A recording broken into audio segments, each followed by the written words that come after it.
reinstatation of this program. Thank you.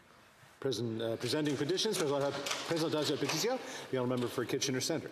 Thank you, Mr. Speaker. An honour to rise to present a petition on behalf of folks that are quite concerned with methane-fired electricity generation, and they have an interest in moving to low-carbon energy sources. They start with the science, as they should. They note that the Intergovernmental Panel on Climate Change notes that we need to be building no new fossil fuel infrastructure and reach net zero electricity generation by 2035.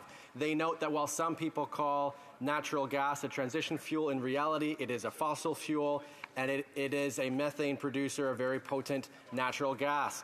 It's a quite significant petition, so I'll move quickly through it, Mr. Speaker. In Ontario, they note that methane-fired generation is set to account for 25% of the province's electricity generation by the late 2040s, more than triple its current role.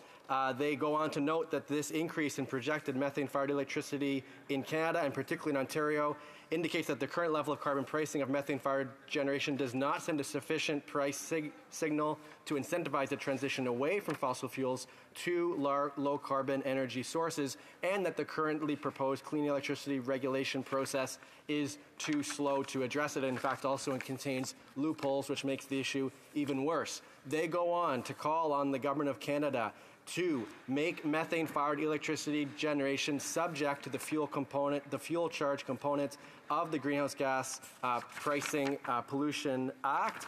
And if methane-fired generation remains in the output-based pricing system component of the Greenhouse Gas Pollution Pricing Act, make it subject to increased carbon pricing. Thank you, Mr. Speaker.